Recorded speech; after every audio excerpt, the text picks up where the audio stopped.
Magandang umaga po sa ating lahat. Good morning po. Good morning. Handa na po ba kayo?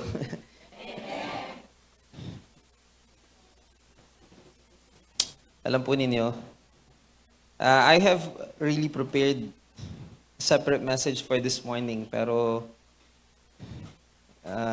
hindi naman ito first time na nangyari. Pero last moment na lang po ay biglang iba po ang nilagay ng Panginoon sa aking puso para sa umagang ito. Kaya I pray po na unang-una, bigyan ako ng kakayahan ng Panginoon maipaliwanag ito ng maayos. At pangalawa, bigyan tayo ng karunungan ng Panginoong mapang-unawa ito. Pero bago po ang lahat, nais ko mo lang pong ipaalala muna. Ito po ipaalala lang. If we can make sure that our phones are in silent mode para po hindi po tayo, dire-diretso tayo at hindi tayo mawala po sa atin pong pakikinig. Pangalawa po, ang panalangin ko po ay tayo nagpunta rito, isa sa mga dahilan ay para po marinig ang Panginoon, malaman ang kanyang kalooban.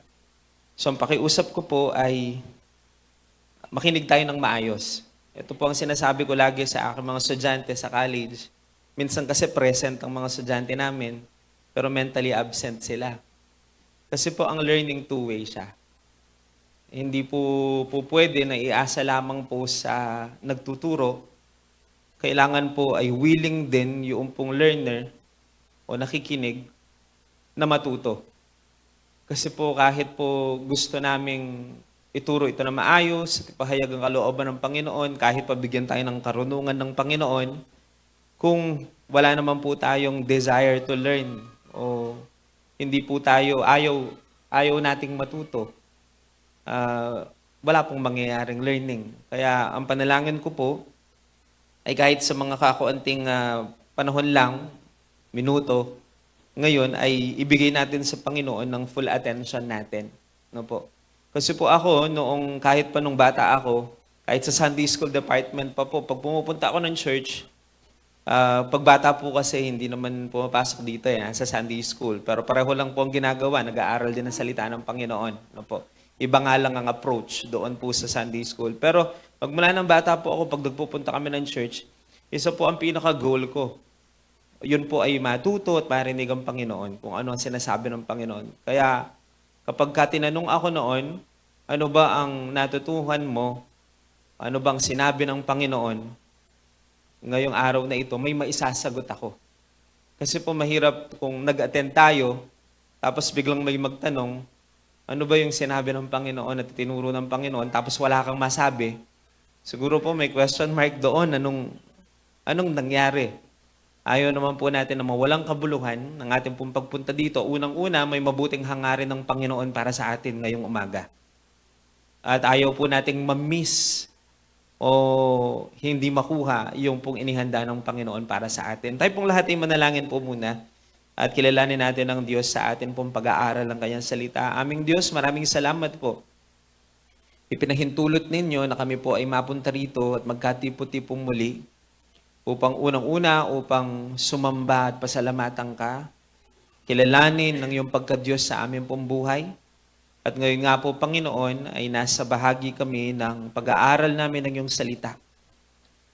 Alam po ninyo ang aming puso, our desire, Lord, ay matuto, malaman ng iyong kalooban, marinig ang iyong tinig sa pamamagitan ng iyong salita ngayong umaga.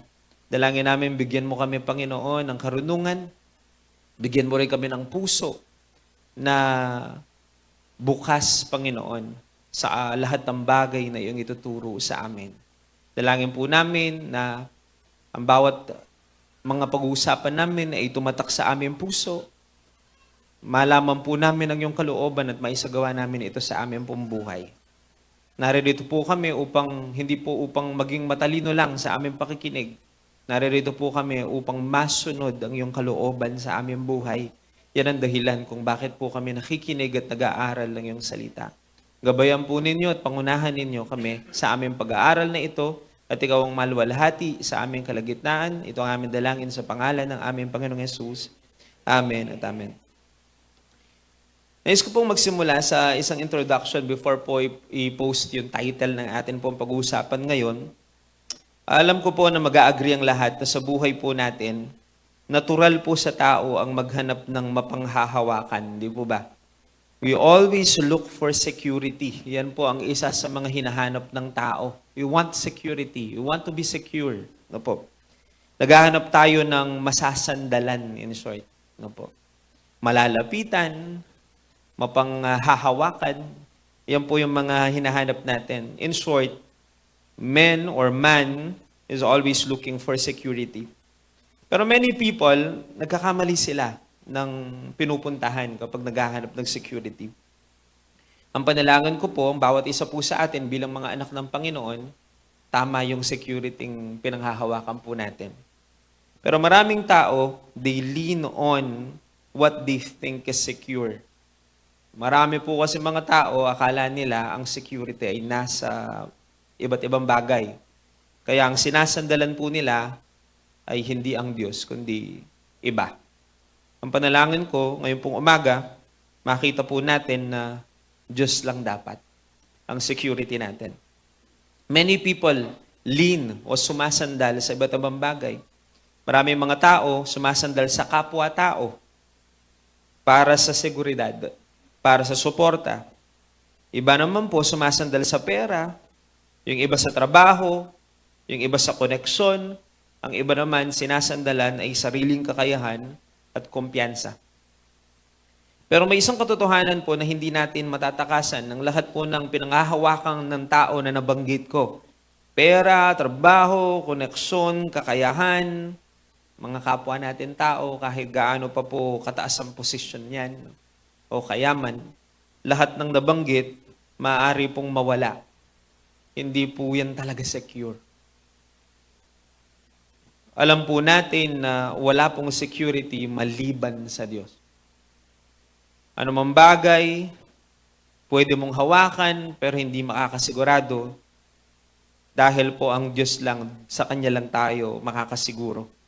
Ito po is in connection with the message of the Lord for us last week. At hindi ko na po inuulitin. Hopefully po natatandaan pa po ninyo yung pong message natin, pinamagatang nandito ako at mapanghahawakan natin ang Diyos. Secure tayo at sigurado sa Kanya. Sa mga binanggit ko po, alam po ninyo, hindi lang tayo nakakaranas niyan. Kahit po ang mga tao sa Biblia, mga characters sa Bible, if you are reading the Bible, mga tao rin silang katulad natin. So, yung experiences natin ay halos pareho ng mga experiences po nila. Katulad po ni Haring David na siyang pag-uusapan po natin ngayon, naranasan din po niya ang mga halos nararanasan natin. Kahit bagay siya'y hari, napakarami ring pagsubok ang dumaan sa kanyang buhay. At pag binasa po natin ang Biblia, maaaring hindi pa tayo dumadaan sa tindi ng pagsubok na dinaanan niya. Pero makikita po natin ang katatagan sa kanya. Hindi po dahil siya'y matatag at malakas sa kanyang sarili, kundi alam nating dahil ang kanya pong sandigan at pundasyon na yung Panginoon. Si Haring David po, habang nasa gitna siya ng matinding pressure, at sa buong buhay po niya talagang dumaan siya sa maraming mga pagsubok. May panahon po at pagkakataon na napakarami niyang kaaway. If we are reading our Bibles, we know his story. Kahit bagay siya'y hari, dumaan din po siya sa panahon na napakarami niyang kaaway, wala naman siyang ginagawa. Pinagtataksilan siya. May mga gustong magpabagsak sa kanya. Yung pong hindi po niya alam kung sino ang pwede niyang pagkatiwalaan. Even close people o yung mga tao around him na ginawan niya ng mabuti, hindi niya alam kung pwede silang mapagkatiwalaan. Wala siyang ibang masasandalan. Dumating po siya sa ganyang punto. At sa gitna ng lahat ng mga bagay na ito, merong isang psalm po na naisulat niya habang nasa ganun siyang sitwasyon. No po. At we will be talking about Psalm 62, pero specific part lang of Psalm 62. Pero binigyan ko lang po kayo ng background about Psalm 62. So, ang awit po, anim na put dalawang awit, Psalm 62. Isinulat po yan ni Haring David habang siya po ay nasa mahirap ding sitwasyon. Habang ang mga kaaway niya ay naglipa na, at maraming gustong magpabagsak sa kanya, inilagay po ng Panginoon sa puso ni Haring David ang mga kataga na naisulat niya sa Psalm 62. At napakalinaw po ang pahayag ni Haring David diyan. May pressure, tama. May takot sa kanyang puso, maaari dahil sa sitwasyon. May uncertainty sa sitwasyon po niya. Pero sa gitna ng lahat ng yan, may isang katotohanan na paulit-ulit niyang binigkas doon sa Psalm 62. At atin po yung pag-aaralan ngayon. At ang pinakatema ng buong Psalm 62, mababasa ninyo ng paulit-ulit yung mga katagang Diyos lamang. At yan po ang atin pong pag-uusapan ngayon. Binigyan ko po ng title, next slide yan, na Diyos lamang. Galing po yan sa Psalm 62. But today, we will be talking about specifically verse 5, 6, and 7. Dito po sa picture na idinagdag ko dito sa ating PowerPoint, this is verse 6 and 7. Ang sabi po dito, siya lamang ang aking malaking bato at aking kaligtasan. Ang aking muog, hindi ako mayayanig. Nasa Diyos ang aking kaligtasan at aking karangalan, ang aking makapangyarihang bato, ang Diyos ang aking kanlungan. Yung pong word na siya lamang, Diyos lamang. Paulit-ulit ninyo from verse 1 of that particular psalm na po, paulit-ulit ninyong maririnig kay Haring David, ikaw lamang, Diyos lamang, ikaw lamang, Panginoon. Yung mga ganong klaseng kataga, if you will be reading the whole Psalm 62.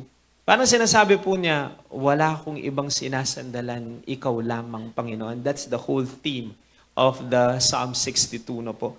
At pag-uusapan po natin yan. But today,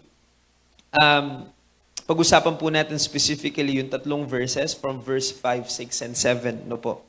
Actually po, pwede natin pag-usapan ng buong Psalm, pero kukulangan tayo ng oras. Ito lang po sa tatlong verses na pong ito, hindi ko po alam kung aabutin tayo ng ilang minuto sa pag-aaral po natin.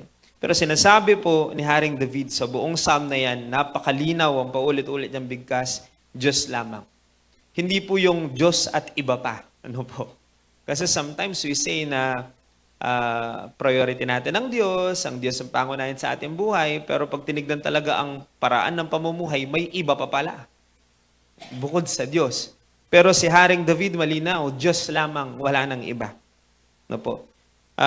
Hindi po yung Diyos kapag walang choice. Actually, maraming choice ang tao. Pero kailangan po nating matuto na kailangan pong walang iba maliban sa Diyos.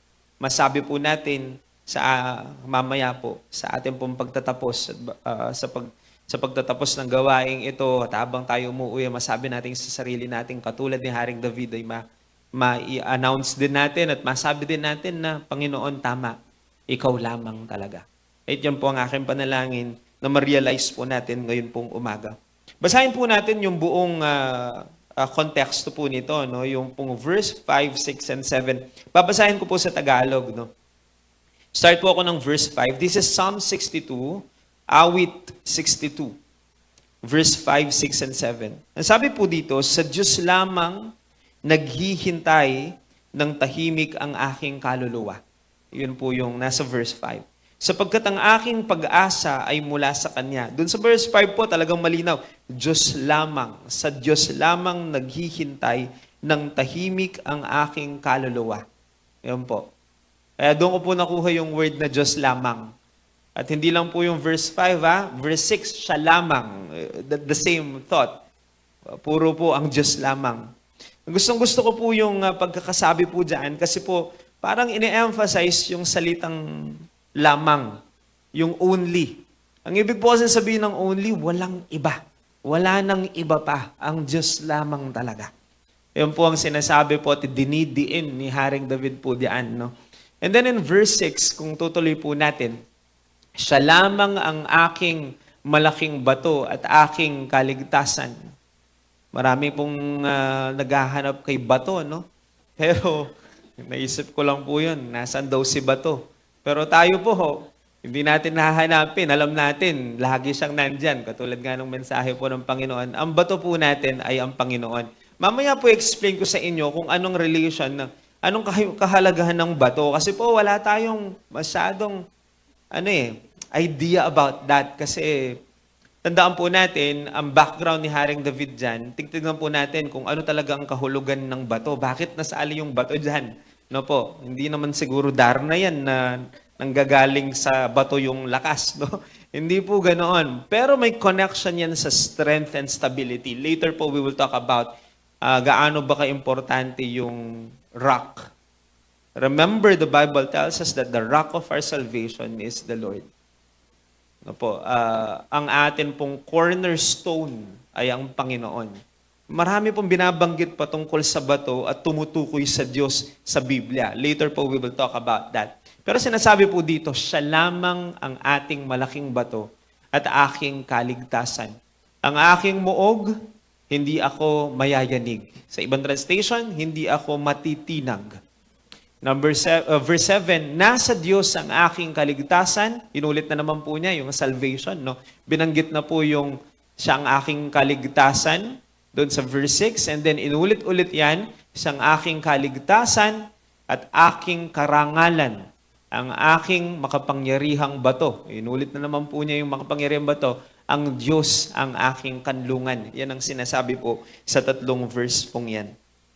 Ang 3 talatang ito po, makikita natin kung bakit ganun na lamang katatag si Haring David sa kabila ng lahat ng kanyang mga pagsubok na kanya pong nadaanan. Pero pag-usapan po natin yan, Diyos lamang, yun po ang title natin. Pero pag-usapan natin, may 3 punto po ako dito. Unang-una, kailangan nating matutuhan, dinideklara na David po dyan, na Diyos lamang ang pinagmumulan ng kapahingahan at pag-asa.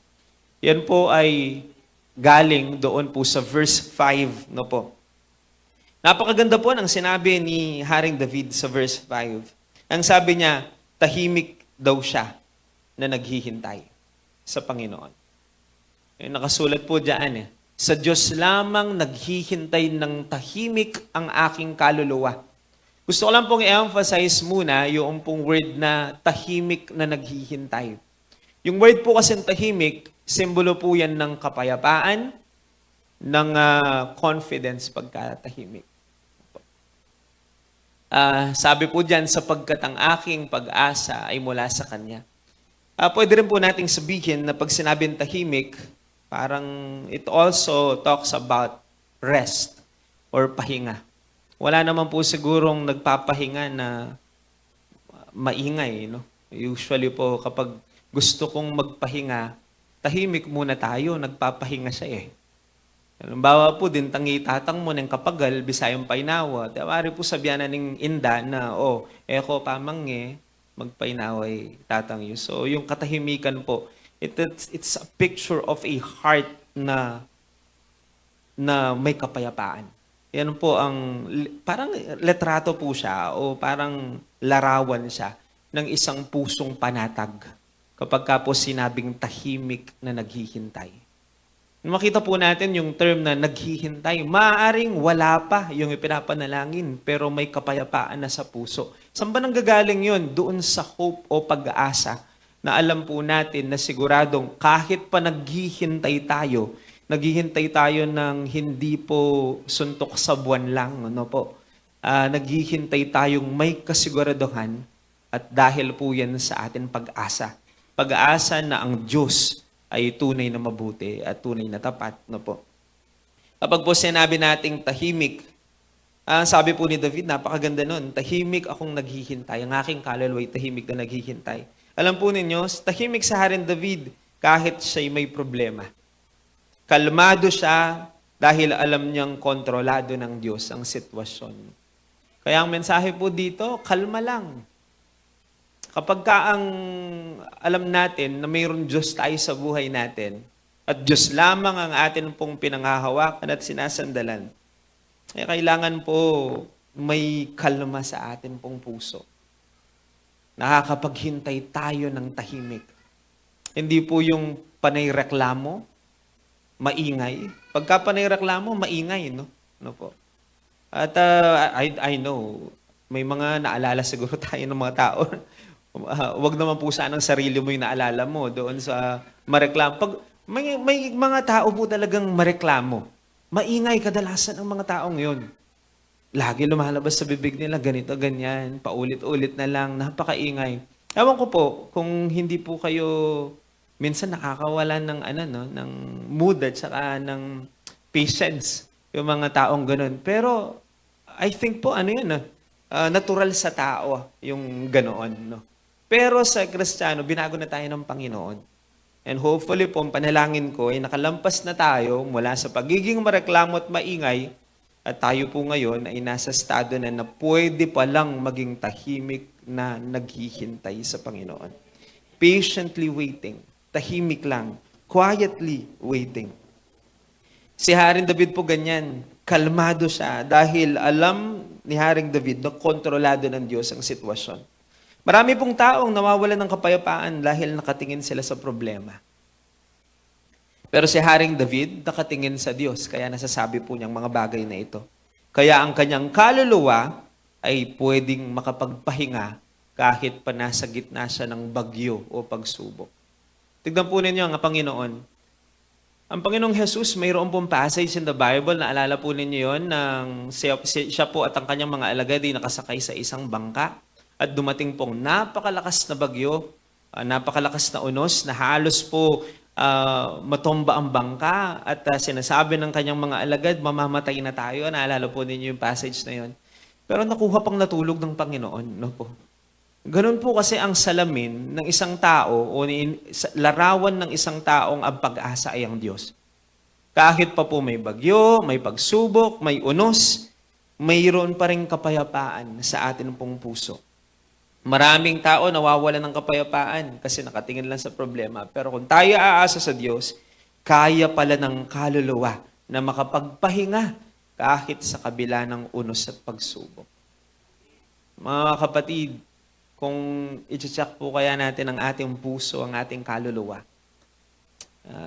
Marami po kasi mga tao, pagod na ang kaluluwa. Sa kaiisip, parang walang pahinga. Natutulog po ang katawan, pero ang puso't isipan, hindi. No? Kaya po, kapag tinignan natin, maraming tao, parang pagod at drain na drain. Pero mga kapatid, kung sa Diyos tayo magtitiwala, kayang-kaya ng kaluluwang makapagpahinga kahit pa sa kabila ng unos. Hindi kailangan mawala ang pagsubok para makapagpahinga ang kaluluwa. Pwede pala yon. Ng ating kaluluwa ay nakapagpapahinga dahil secure po tayo sa Panginoon. Hindi tayo, alam po ninyo, hindi naman napapagod ang tao dahil lang sa problema. Kasi ang problema po laging nandyan. Ano po? At constant yan sa buhay ng tao. Kristiyano ka man o hindi, daraan talaga ang tao sa iba't ibang klase ng pagsubok at problema. Pero hindi tayo napapagod dahil lamang sa problema. Kadalasan po napapagod tayo dahil pilit nating binubuhat ang problema na dapat na ipinagkakatiwala natin sa Diyos. Nagkakaroon po ng effect yung problem sa ating buhay base sa kung paano mo ito harapin. No po? Yung pong maraming tao napapagod, hindi po dahil lang sa problema per se. Kasi marami naman pong tao na katulad ni Haring David na may problema pero nakakapagpahinga naman ng kaluluwa niya. May mga tao pong ganun. So it really depends on how you fight the battle. No po? Kapag ka po talaga binuhat mo ng mag-isang problema na dapat sanang ipinagkakatiwala sa Panginoon, talaga lalabas na pagod ka. Kasi po, sometimes we bear o binubuhat natin ng isang bagay na hindi naman nakadesenyong buhatin natin mag-isa. Kaya ang dating tuloy, pagod ang tao. No po? Kaya ang panalangin ko po, katulad ni Haring David, matuto tayong hanapin ang kapahingahan at hanapin po ang kapayapaan sa ating Panginoon. At ilagak ang ating pagtitiwala sa Kanya, ang pag-asa sa Kanya. Nakasulat din po kasi yan, yung word na pag-asa diyan. No po. Kapag ka ang pag-asa natin ay nasa tao, madaling ma-disappoint, mga kapatid. Kaya po, huwag ilagak sa tao ang pag-asa natin. Ngayon nga po, napakarami kong binoto, no? Na-disappoint ako. Kasi umasa ako eh. Pero umasa ako ng hindi naman buong pag-asa kasi po sa puso ko, ang pag-asa ng bansa ay ang Diyos. Pero hindi pa rin maaalis na, di po ba, nung pumipili tayo, peka, pili-pili, tapa mo. Ano po? At tigpray tano man. Pero talagang ang tao po talaga mahina, may limitasyon, hindi perpekto. Kaya po talagang kung ilalagak natin ang buong pagtitiwala natin, no po, sa tao, ay madidisappoint tayo. Buti na lang po, nagtiwala ako sa mga binoto ko, kaya nga binoto ko sila, pero hindi ko inilagak ang aking buong pagtitiwala sa tao lang. Kaya na-disappoint man ako, pero hindi masyadong frustrated. Pero naiintindihan ko rin po, ang mga tao po sa kasalukuyang panahon, na sobra lang pong ka-frustrated, itong frustration da, dadama mo, karang post da, karang sasabihan da, dahil nga naman, tignan nyo naman niyo po ninyo yung nangyayari sa ating pumbayan, no? At parang feeling siguro ng iba, ko kayo, parang nalin lang sila. At parang nasawi sila doon sa inilagak kasi nila. Mga kapatid, ganun po ang mangyayari pag inilagak mo ang iyong pag-aasa sa tao. Mapufrustrate ka. Madidisappoint ka. Kaya po maraming ngayon disappointed. Pero ako po na-disappoint ako ng slight because I have also given my trust, diba? Kung binoto mo lang. Pero hindi ganun ka big deal sa akin. Alam po ninyo kung bakit? Kasi alam ko naman po na hindi talaga tayo dapat umasa sa tao. Dapat sa Panginoon ang atin pong pag-asa. Amen po ba mga kapatid? Kaya ayoko po masyadong pa-frustrate. Tandaan po ninyo, God is still in control. Relax lang. Wag po tayong parang, parang lumalabas na, nasaan ba pag-asa natin? Nasa tao ba? Kaya parang marami pong mga nagsasabing, wala na yata ang pag-asa yung Pilipinas. Saan mo ba nilagak yung pag-asa? Kung sa mga politiko natin, talaga masasabi mong wala ng pag-asa, kung nandun ang pag-asa mo. Pero kung sa Diyos ang ating pag-asa, kahit ano pang mangyari, magiging panatag pa rin, katulad ni Haring David. No po, kalmado pa rin. Bakit? Hindi naman kasi sa tao natin inilagak ang ating pag-asa. Kahit pumalpak ang tao, may pag-asa tayo dahil ang Diyos po, sovereign pa rin siya at hawak pa rin niya tayo, mga kapatid. Ilagak lang natin ang ating pag-asa. So ang tanong po ngayong umaga dito sa unang punto, saan po ba nakasandal ang pag-asa natin ngayon? Ang salitang pag-asa po, hindi sa pagkasulat po dyan, this is not just a wishful thinking na umaasa ka na ganito, pwedeng mangyari, pwedeng hindi mangyari. No, ang sinasabi pong pag-asa po dito ay may parang assured hope ang sinasabi dito. Tandaan po natin, pagka ang pag-asa idinikit sa Diyos, ibang klaseng pag-asa yon. Hindi po ito parang umasa ka lang. Tapos may mga taong paasa naman. Ano po? Pero yung word na pag-asa, pagka nakadikit siya sa Diyos, at ang Diyos ang pinagmumulan nito, may assurance yung pag-asa na yon. Hindi lang siya basta suntok sa buwan o mangyari kung mangyayari. Hindi po ganon. No? Pagka sa Diyos ang pinag-uusapan natin, hope na coming from God, ibig sabihin, assured hope po yun, nakikilos ang Diyos. At ang panalangin ko po, may ganong klaseng pag-asa tayo sa ating puso. Na pag-asang kikilos ang Diyos.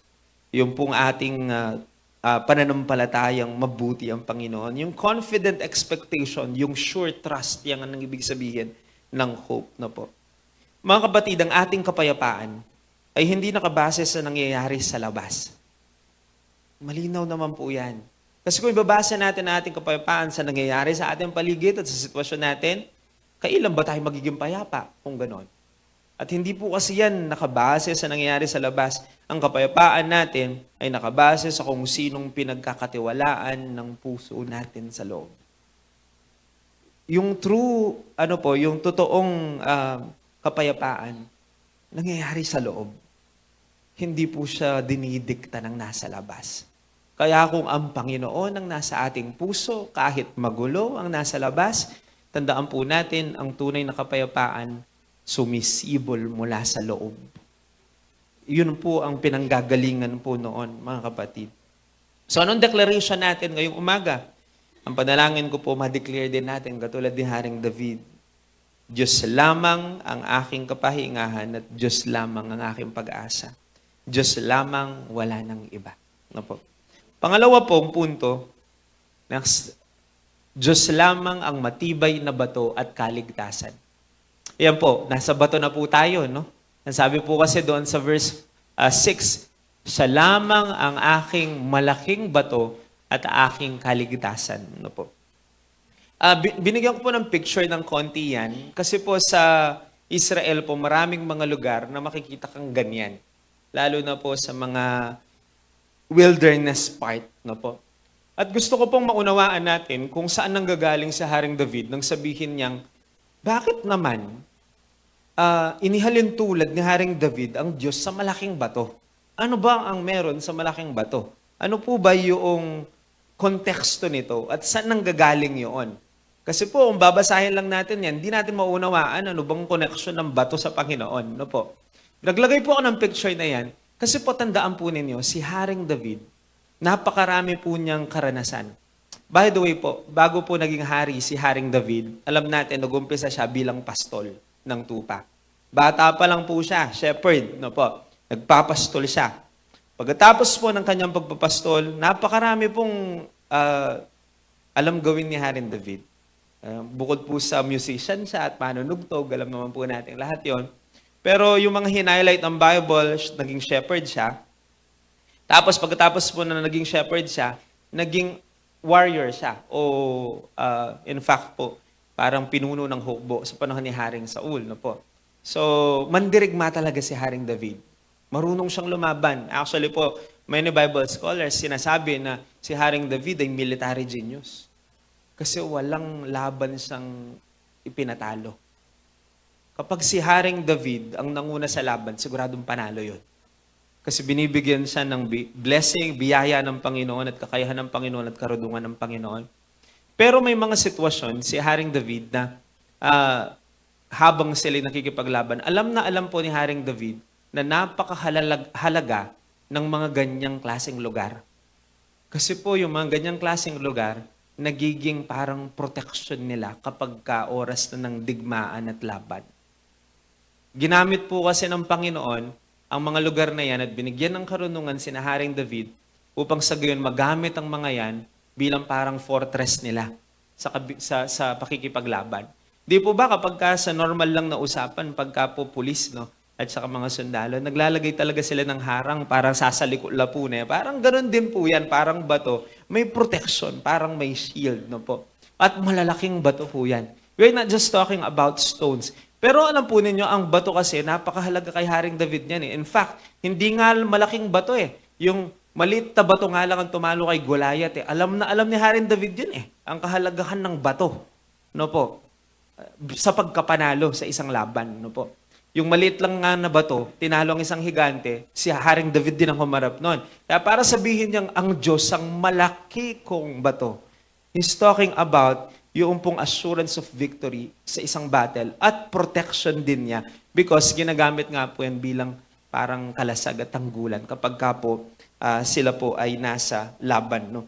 So, nung panahon po ni David, ang malaking bato ay lugar ng seguridad. Katulad po ng picture na yan. Pwede magtago, sinaharin David yan sa labanan. No po. In fact, may mga nabasa po ako, strategy din ng noong unang panahon, pag lumalaban po sila, strategy din na pumasok sila sa mga ganyang lugar. Bakit? Kasi po, pag pumasok sila sa ganyang lugar, kahit marami ang mga kalaban, ang mangyayari, walang choice ang mga kaaway, kundi pumasok dyan sa maliliit na lagusan. Pag pumasok sila dyan, imbis na po harapan dalang marakal, pumilala eh. Pag pumilala po, masagli lang labanan. Pagka makalinyala, di po ba? Nabasa ko lang po yun, one of the strategy daw po sa pakikipaglaban ng unang panahon yan. Papapilahin mo sila. Kasi kung lalabanan mo sila ng maramihan, ay mas mahirap yon. Kapag ka po nakalinya sila, pwede ka lumaban ng 3 at a time o kaya 2 at a time. At madali pong lumaban pagka ganun. So it's one of the strategy. Pero napakaganda po niyan. Gusto ko lang pong explain sa inyo yung pinanggagalingan ni Haring David nang sabihin po niya ito. No? Kapag may kaaway, doon sa kasi sila nagtatago. Kapag may panganib, pwede silang kumapit doon sa mga bato. Nagiging parang safe place po nila. Kaya nang sabihin po ni Haring David na ang Diyos ang aking malaking bato. Para niyang sinasabing kapag bumigay na ang lahat, may isang hindi babagsak. Matibay na tanggulan. Ang Diyos po yun. Kapag ka walang matakbuhan, meron akong malaking bato na pwedeng pagtaguan, pwedeng puntahan. No po. At hindi lang po tuwing laban, ginagamit yan. Kapag sobrang init ng araw, nagiging parang shelter din ang mga batong yan. Kapag ka po sobrang init na po ng araw ng buhay at parang nasusunog na tayo at gusto nating makapagpahinga, Diyos ang ating malaking bato. We can rest under the shadow of His wings. Yan ang sabi ng salita ng Panginoon. Dun sa lilim ng kanyang pakpak, no? Para tayo pong nakapayong kapag ka po kasama natin ang Panginoon, no? So, malaking bagay po nang sabihin ni Haring David, ang Diyos ang aking bato. Mga kapatid, ang mundo po natin ay puno ng bagay na hindi stable. No? Ngayon, may trabaho ka, bukas wala. Ngayon, malakas ka, bukas maaring dumating ang karamdaman. Di natin alam. Ngayon, may kaibigan ka, maaring bukas wala. Ngayon, okay ang negosyo, bukas, hindi natin masabi. Hindi secure ang mga bagay na yan. Pero ang Diyos, hindi nagbabago. Ang Diyos ay hindi natitinag. Makakaasa tayong malakas ang tanggulan. No po? Kapag po may lindol, mga kapatid, hindi mahalaga kung gaano kaganda ang bahay, di po ba? Doon natin marirealize na kapag ka-shelter ang pinag-uusapan at bahay, hindi po talaga importante yung itsura. Bagamat sa iba, importante siya. Pero kapag lindol ang usapan, shelter po kasi safe place dapat yon. No po? Safety is the most important part. No po, ng isang bahay. Kapag lumindol po, ma-realize natin, hindi pala ganun kaimportante ang nakikita ng mata at panlabas na mata. Ang mahalaga ay kung gaano katibay ang pundasyon. Ganoon po sa bahay, ganoon din sa buhay natin. Hindi po sinusukat ang tibay ng isang tao kapag marami kang mga bagay-bagay na nakikita ng iba na parang people want, no? Yung gustong makuha ng iba. Hindi po doon nakikita ang tibay ng isang tao. Nasusukat ang tibay ng tao kung kanino nakapundasyon yung buhay natin. And hopefully po, ang batong pundasyon natin ay ang Panginoon. Yung cornerstone na tinatawag. And in the Bible, in the New Testament, God tells us na He is our cornerstone. Ang cornerstone po, kumbaga sa bahay po, bato po yun sa corner. Alam po naman natin na sa mga corner, para pong, tawag doon? May bato dyan eh. Pero semento. Pero dapat matatag yun. Pundasyon ang tawag natin doon. Now, many part of the foundation, di naman nakikita ng mata, nasa baba. No po? Pero kapag matibay ang pundasyon, kahit anong lindol, at yanig pa yan, hindi po matitinag ang bahay. Ang panalangin ko po, Diyos lamang ang pundasyon natin. Hindi po Diyos at iba. Kasi pag hinaluan mo siya ng iba, doon po nagiging mahina ang tao. Kapag dumarating po ang pagsubok, mga kapatid, ano ang unang kinakapitan natin? Kanino tayo unang tumatakbo? Yan ang magandang questions eh. Yan. Sa sarili ba natin? Sa ibang tao ba? Ano po? O sa Diyos? Ano po? Dahil kung saan ka nakasandal, yun po yung nakabasang katatagan mo. Tandaan po natin kung kanino tayo nakasandal, doon po nakabase yung katatagan ng isang tao. Kung mahina sinasandalan mo, mahina. Mahina ka. No po? Pero walang ibang pwedeng sandalan na kasing tibay ng Panginoon. Wala nang titibay pa sa Panginoon. Kaya siyang malaking bato po natin. No po? Yan.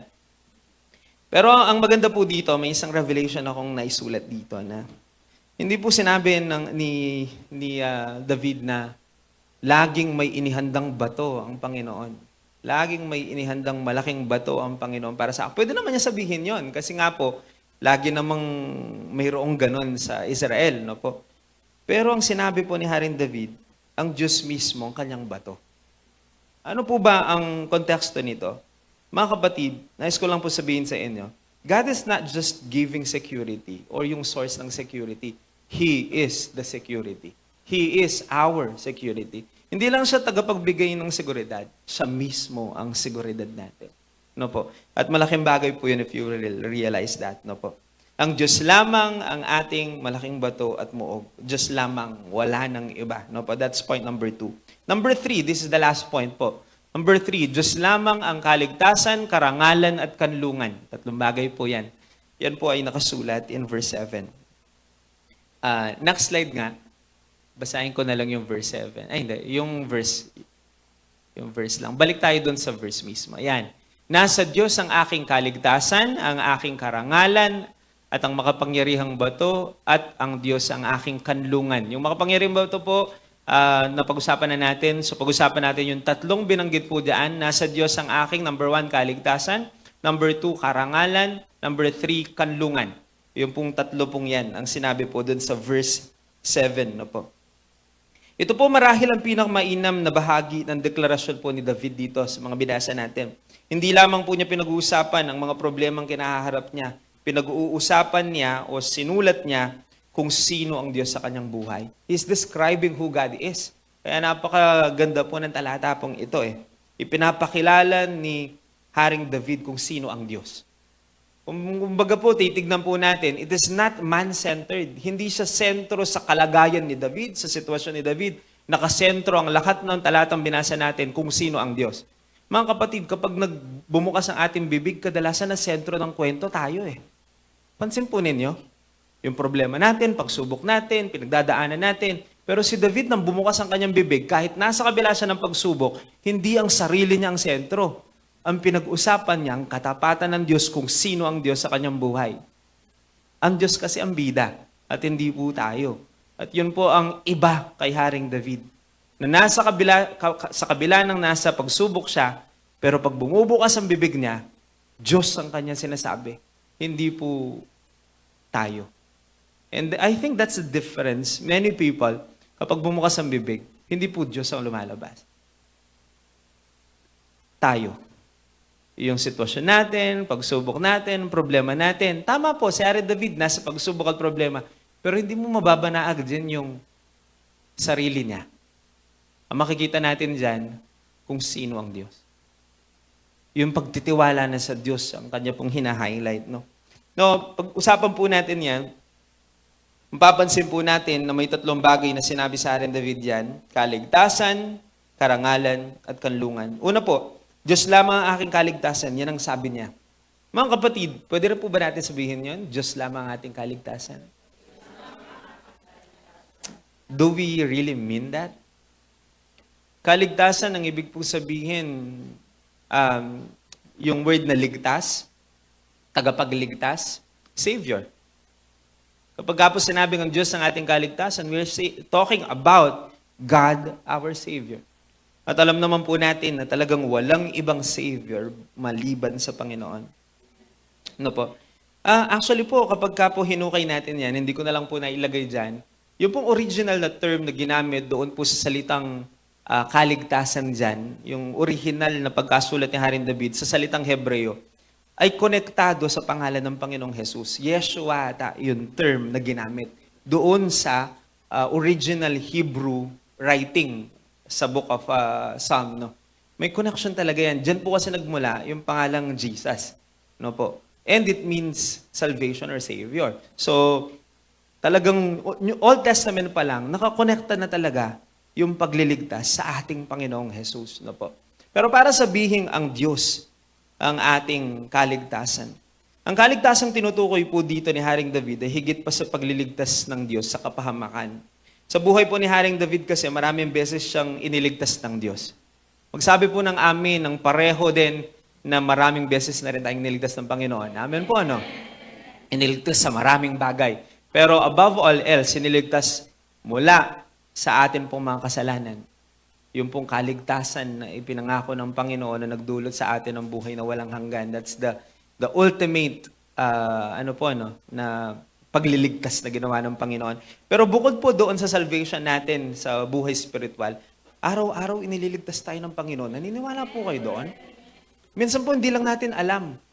Alam po ninyo, ang kaaway po tuso, masama ang diablo.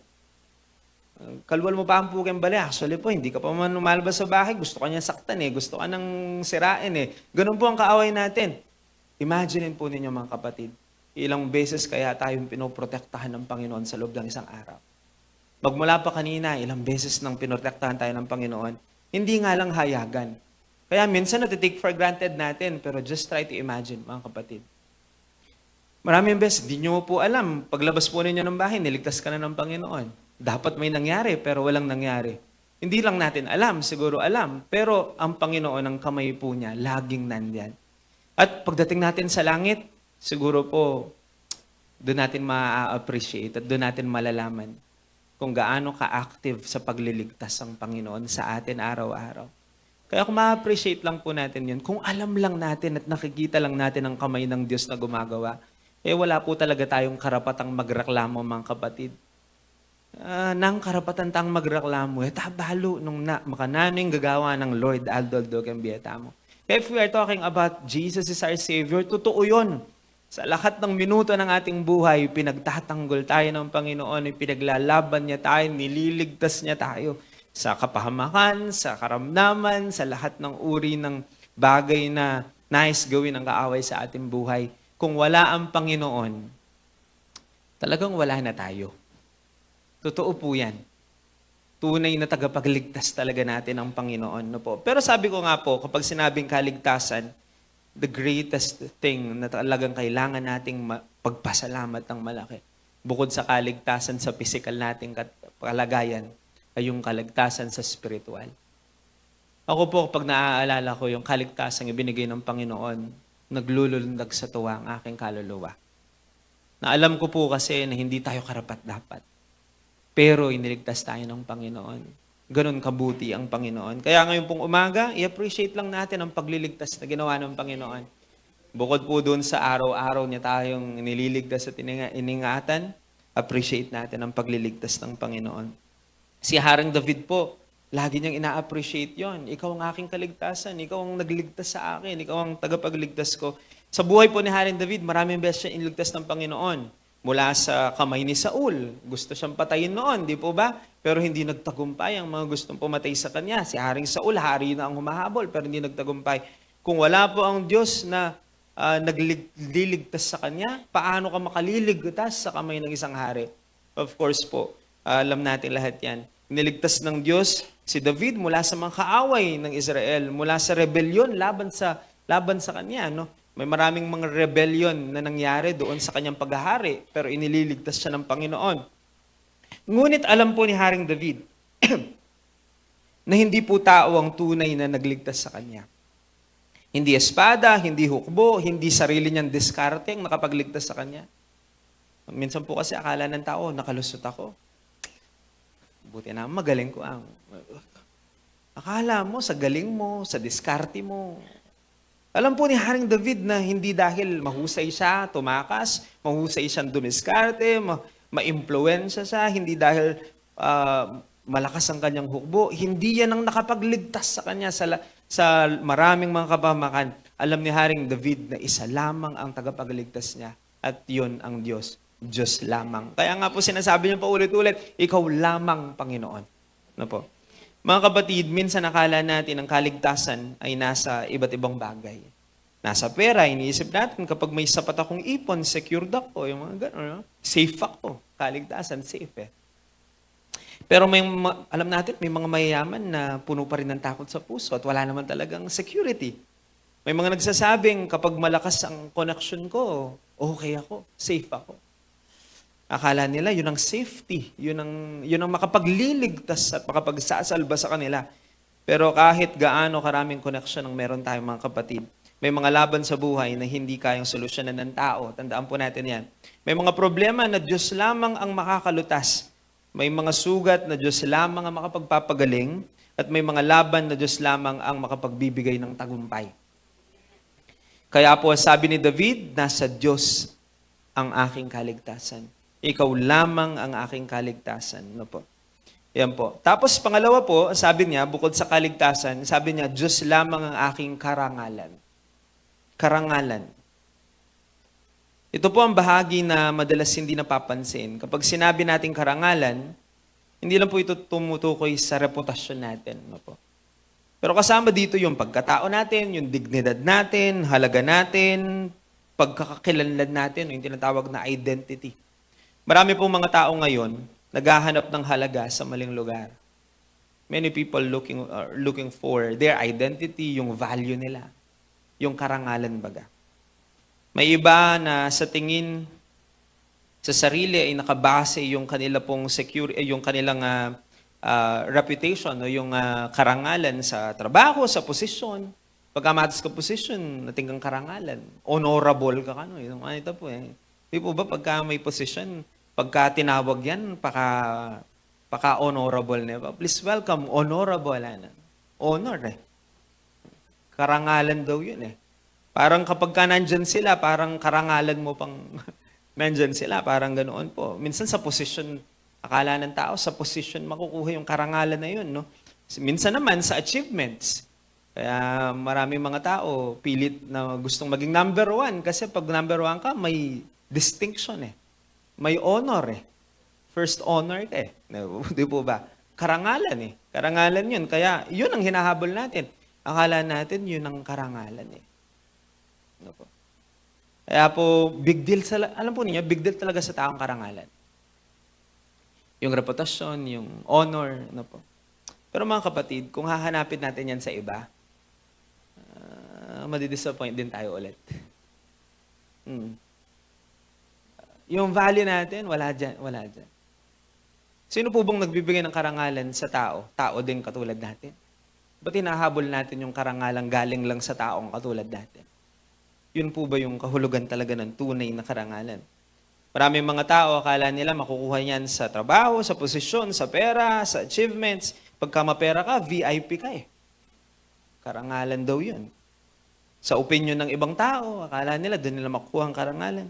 Kaya kapag nawala ang mga yon, pakiramdam nila, wala na silang halaga o wala na silang karangalan kasi ang value nila ay nilalagak nila sa mga bagay na iyon. Kapag nawala ang trabaho, bagsak ang pagkatao.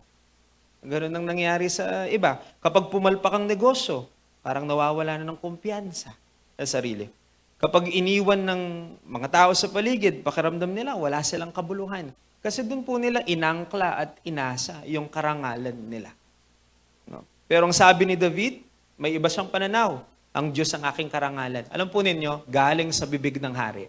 Hindi niya sinabing ang trono ang aking karangalan, ang korona ko, nakikita niyo to, simbolo ng karangalan. Hindi po niya sinabing, nga sinabing hari siya dyan, wala siyang sinabi. So ang ibig sabihin, ang posisyon niya at lahat ng bagay na meron siya, hindi niya inaari bilang pundasyon ng kanyang karangalan.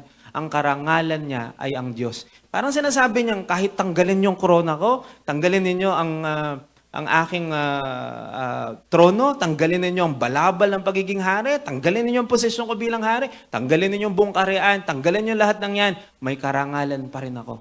Pagkat ang karangalan ko ay wala sa mga bagay na yan, ang Diyos ang aking karangalan. Wala sa posisyon, sa trono, sa anumang bagay. No po. Kung makukuha po natin yan mga kapatid, malaki pong pagbabago mangyari sa ating pong buhay. Kaya po, tayo po, wag nating ilagak yung ating karangalan, dangal natin. Mga ganun. Maraming tao, sisirain pa yung pagkatao, reputasyon mo eh. Pero mga kapatid, nakanino ba talaga yung dangal natin? Ang karangalan po ay ang Diyos. Mayroon po akong gustong passage sa Bible, the Book of Psalms. Nakalimutan ko na lang eksaktong kung saan siya. Si Haring David din ang sabi. May sinabi siyang isang beses na, the Lord is the lifter of my head. Alam po niyo yung lifter of my head? Pag sinabing lifter of my head, tagapagtaas daw ng... Kasi po pagka po down na down ka at parang wala ka ng reputasyon at sinira ang lahat, di po ba ang letrato natin parang taong nakayoko? Pero the Lord is the lifter of our head. Just try to imagine, bigong-bigo ka. Winasak ang iyong dangal at lahat ng bagay, nasa baba ka. Tapos lalapit ang Panginoon, kukunin ang iyong mukhang nakayoko, iaangat niyang ganoon. Lifter of my head. Ang sinabi niya, hindi ka dapat mahiya, ang karangalan mo ay ang Panginoon. Ano po? Kaya hindi ko po alam pinagdadaanan niyo ngayon. Feeling po siguro ninyo, parang wala kayong value, wala kayong silbi, wala kayong dangal. Pero the Lord is lifting our head. Kasi sinasabi niyang, wala dyan ang dangal mo makikita sa akin. Our identity can be found sa Panginoon po lamang, no? Mga kapatid. Marami pa po akong gustong sabihin, pero konti po ang oras natin. Pero I pray po na maintindihan po natin yan. Ang pinakahuli po, ang Diyos lamang ang ating kanlungan. This is the last part na po. Ang kanlungan po ay isang lugar kung saan pwede tayong tumakbo at magtago sa panganib. Refuge ang tawag po dyan. Ano po? Kapag may bagyo, ito po yung parang lilim o yung takbuhan. Ano po? Safe place kung baga. Yan po ang sinabi ng salita ng Panginoon. Marami pong mga tinatawag nating safe place like our shelter, yung ating bahay. May maisip po ba kayong lugar na kung saan feeling mo safe ka? Ako po, one of the places, if literal place ang pinag-uusapan is our house. Tapos, nung bata ako, kapag ka may trouble, no? Tsaka gusto mo makauwi ka agad eh. Feeling natin, safe tayo sa bahay. Pero alam po ninyo mga kapatid, hindi lugar ang safe place natin. Diyos mismo. Ibig sabihin, kahit nasa ang lugar ka pa, basta kasama mo ang Panginoon, hindi ka dapat mangamba because our safe place is not really a place, but it's God Himself. No po? Hindi talaga lugar. Kasi po kung literal na lugar yan, walang lugar na talagang ligtas ka ng 100%. No po? Sa panaginip, meron. Pero yung totoong lugar na talagang ligtas ka, wala. Kasi po ang kaligtasan at yung tinatawag nating refuge, hindi naman talaga literal na lugar. Presensya siya ng Panginoon. Kaya kung feeling mo po nasa panganib ka, hindi mo kailangan tumakbo sa kahit anong lugar. Tumakbo ka sa Panginoon kasi hindi lugar ang takbuhan natin, ang Panginoon. Doon tayo tumatakbo. Kaya siguro ang magandang tanong, saan ba tayo tumatakbo? Ano po? Kapag nabibigo tayo, kapag nasasaktan tayo, kanino tayo tumatakbo? Kanino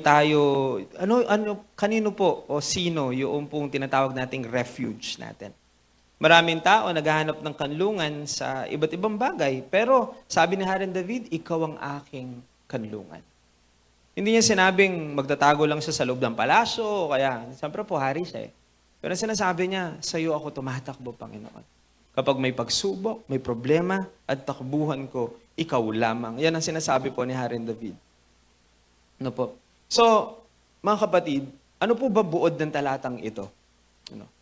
Si Haring David po, napakarami rin yung pagsubok at problema. In fact po, habang sinusulat niya yan, nasa mabigat siyang pagsubok. Parang katulad po natin, no? Na nandito tayo sa loob ng simbahan, nagtataas ng kamay kanina at nagpupuri sa Panginoon, pero marami rin tayong pagsubok at problema. Pinipili lang talaga natin, katulad ngayong araw na ito, na Sunday, na isinantabi muna natin ang lahat. At binigyan natin ng Panginoon binigyan natin sa Panginoon ng oras para sa Kanya. At sinasabi natin, Panginoon, marami akong pinagdadaanan, pero hindi kami magmumukmok at hindi namin uupuan ng mga bagay na ito. Mas importante at mas malaga. Kaya nandito po tayo. No po? Ang panalangin ko lang po, wag lang sanang maging Sunday lang yon. Kasi po pag Sunday ganun di ba? Nuna natin ang Panginoon, tabi mo ng mga pagsubok at problema, tinitignan natin ang Panginoon. Pero dapat po mga kapatid, wag lang sana Sunday yon. Bukas, pagkatapos po nito, balik na naman tayo sa problema natin. Focus na naman tayo sa problema. Parang ang focus lang ng mata natin kay Lord, Sunday lang. Pero pagka Monday, hindi po sana ganun. Si Haring David po, iba. Hindi po siya panapanahon lang. Dapat sa lahat ng pagkakataon at sa lahat ng panahon, dapat po sa Diyos lang po talaga. Siya lamang. Pag sinabing Diyos lamang, walang kaagaw, walang kapalit, wala talagang iba. Ang tawag po diyan, may tawag po diyan loyalty tawag diyan. Pag sinabi mong ikaw lamang, di po ba gasgas na gagasgas yan sa tao? Yung pag sinabi mong, magagana ka, ika mo, atin palang aliwa. Pag tao talaga ganun. Pero hopefully, panalangin ko, mga kapatid, lalo na po sa pinag-usapan natin ngayon, pag sinabi natin Diyos lamang, siya lamang. Tanggalin na natin yung iba. Yung mga false sense of security natin, tinatawagan tayo ng Panginoon, pagtatanggalin na natin yan. Yan ang nagiging dahilan ng disappointment, kalungkutan ng marami. Talagang pong ngayong umaga, hinihikayat po tayo ng salita ng Panginoon, itatag talaga natin yung pundasyon natin sa Panginoon lamang at wala ng iba. Diyos lamang. Nothing else. Wala nang iba. Ang Diyos lamang po talaga. No po? Tayo po lahat ay yumukot pa nila. Let's all pray. Thank you, Jesus. Panginoon, maraming salamat po muli sa umagang ito. Salamat po sa pagpapalakas ninyong muli ng aming pong loob. Salamat po, Panginoon. Ipinakalala mong muli kung sino ka sa aming pong buhay, Panginoon. Maraming salamat po at patuloy kang nangungusap sa amin hanggang ngayon. Alam po namin, Panginoon, na kanina ka pa naririto. I ask, Lord, bilang yung lingkod na patuloy po ninyong linawin ang inyong salita sa buhay ng bawat isa sa amin. Magkakaiba kami ng pinagdadaanan sa buhay. At ang panalangin ko po, Panginoon, mangusap ka sa bawat isang naririto. Sa bawat isang nakinig ng mensahe po ninyo at ng salita ninyo. Mangusap ka sa amin. Alam po namin may connection ito sa pinagdadaanan namin sa aming pong buhay ngayon. Pero ang dalangin namin, katulad po ni Haring David, masabi po namin, ikaw lamang, Panginoon. Wala nang iba. Nasa sa iyo ang aming pag-aasa. Ikaw ang aming kapayapaan. Ikaw ang aming karangalan. Ikaw ang aming muog. Ikaw ang aming matibay at malaking bato, Panginoon. Ikaw ang aming kaligtasan. Maraming salamat po, Panginoon. Dahil ipinaunawa ninyo sa amin na ikaw lamang ay tunay na sapat na sa aming pong buhay. Ano man ang aming pinagdadaanan, laging ikaw ang katugunan at kasagutan. Tanging ikaw lamang, Panginoon.